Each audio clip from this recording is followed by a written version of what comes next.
Au nom d'Allah, le tout miséricordieux, le très miséricordieux. Saad. Par le Coran, au renom glorieux. Dhikr.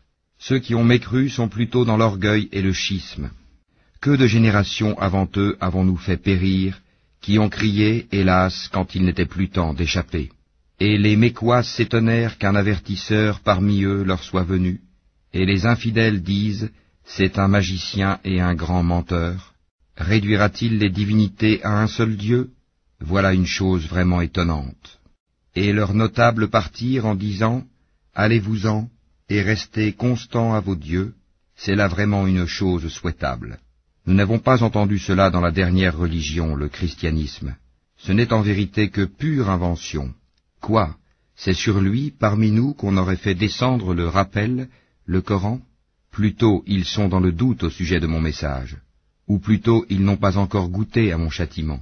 Ou bien détiennent-ils les trésors de la miséricorde de ton Seigneur, le puissant, le dispensateur par excellence? Ou bien ont-ils le royaume des cieux et de la terre, et de ce qui existe entre eux? Eh bien, qu'ils y montent par n'importe quel moyen. Une armée de coalisés qui ici même sera mise en déroute. Avant eux, le peuple de Noé, les Hades, et Pharaon, l'homme aux pales, ou aux pyramides. Et les Tamoud, le peuple de Lot, et les gens de l'Aïka, ont tous démenti leurs messagers. Voilà les coalisés. Il n'en est aucun qui n'ait traité les messagers de menteurs. Eh bien, ma punition s'est avérée contre eux, ceux-ci n'attendant qu'un seul cri, sans répétition. Et ils disent, Seigneur, hâte-nous notre part avant le jour des comptes. Endure ce qu'ils disent, et rappelle-toi David, notre serviteur, doué de force dans l'adoration, et plein de repentir à Allah. Nous soumîmes les montagnes à glorifier Allah, soir et matin en sa compagnie, de même que les oiseaux assemblés en masse, tous ne faisant qu'obéir à lui, Allah. Et nous renforçâmes son royaume, et lui donnâmes la sagesse et la faculté de bien juger. Et était-elle parvenue la nouvelle des disputeurs quand ils grimpèrent au mur du sanctuaire? Quand ils entrèrent auprès de David, il en fut effrayé. Ils dirent, n'aie pas peur, nous sommes tous deux en dispute, l'un de nous a fait du tort à l'autre. Juge donc en toute équité entre nous, ne sois pas injuste, et guide-nous vers le chemin droit. Celui-ci est mon frère, il a 99 brebis, tandis que je n'ai qu'une brebis. Il m'a dit, confie-la moi, et dans la conversation, il a beaucoup fait pression sur moi. David dit, il a été certes injuste envers toi en demandant de joindre ta brebis à ses brebis. Beaucoup de gens transgressent les droits de leurs associés, sauf ceux qui croient et accomplissent les bonnes œuvres, cependant ils sont bien rares. Et David pensa alors que nous l'avions mis à l'épreuve. Il demanda donc pardon à son Seigneur, et tomba prosterné et se repentit. Nous lui pardonnâmes, il aura une place proche de nous et un beau refuge. Ô David, nous avons fait de toi un calife sur la terre.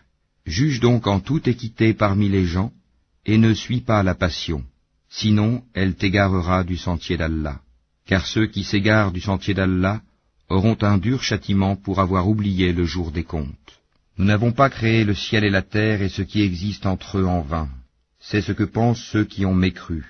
Malheur à ceux qui ont mécru pour le feu qui les attend. Traiterons-nous ceux qui croient et accomplissent les bonnes œuvres comme ceux qui commettent du désordre sur terre?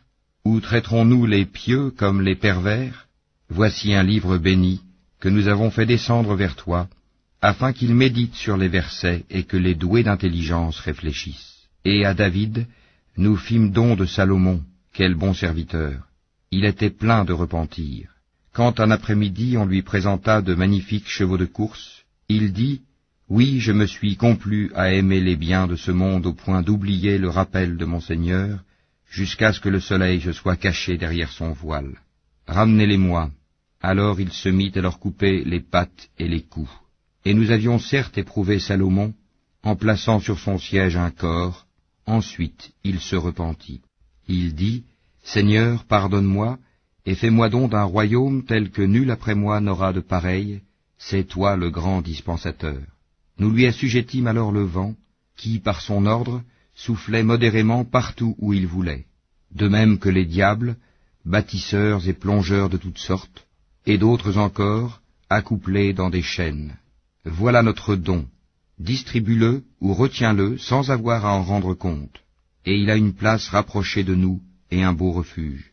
Et rappelle-toi Job, notre serviteur, lorsqu'il appela son Seigneur, le diable m'a infligé détresse et souffrance. Frappe la terre de ton pied, voici une eau fraîche pour te laver, et voici de quoi boire. Et nous lui rendîmes sa famille, et la fîmes 2 fois plus nombreuse, comme une miséricorde de notre part, et comme un rappel pour les gens doués d'intelligence. Et prends dans ta main un faisceau de brindilles, puis frappe avec cela, et ne viole pas ton serment. Oui, nous l'avons trouvé vraiment endurant, quel bon serviteur, sans cesse il se repentait. Et rappelle-toi Abraham, Isaac et Jacob, nos serviteurs puissants et clairvoyants. Nous avons fait d'eux l'objet d'une distinction particulière, le rappel de l'au-delà. Ils sont auprès de nous, certes, parmi les meilleurs élus. Et rappelle-toi Ismaël et Élisée, et Dal-Kifl, chacun d'eux parmi les meilleurs. Cela est un rappel. C'est aux pieux qu'appartient en vérité la meilleure retraite, les jardins d'Éden aux portes ouvertes pour eux, où, accoudés, ils demanderont des fruits abondants et des boissons. Et auprès d'eux seront les belles au regard chaste, toutes du même âge. Voilà ce qui vous est promis pour le jour des comptes. Ce sera notre attribution inépuisable. Voilà, alors que les rebelles auront certes la pire retraite, l'enfer où ils brûleront, et quel affreux lit, voilà qu'ils y goûtent, eau bouillante et eau purulente, et d'autres punitions du même genre. Voici un groupe qui entre précipitamment en même temps que vous, nul bienvenu à eux, ils vont brûler dans le feu. Ils dirent, pas de bienvenue pour vous, plutôt, c'est vous qui avez préparé cela pour nous, quel mauvais lieu de séjour. Ils dirent, Seigneur, celui qui nous a préparé cela, ajoute-lui un double châtiment dans le feu.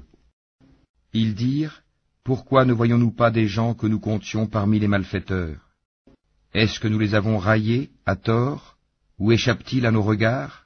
Telles sont en vérité les querelles des gens du feu.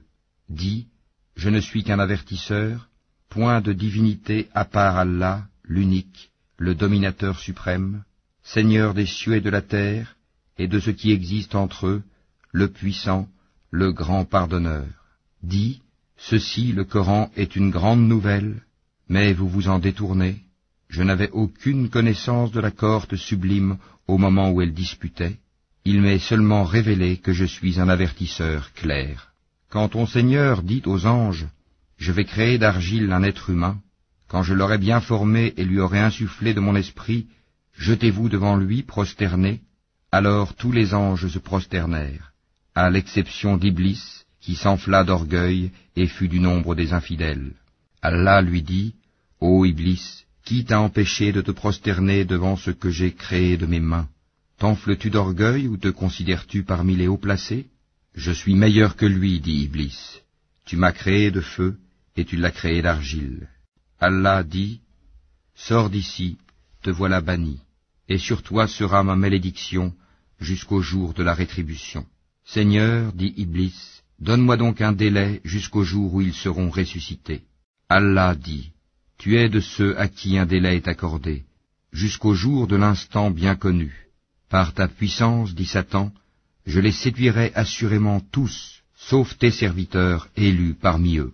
Allah dit, en vérité, et c'est la vérité que je dis, j'emplirai certainement l'enfer de toi et de tous ceux d'entre eux qui te suivront.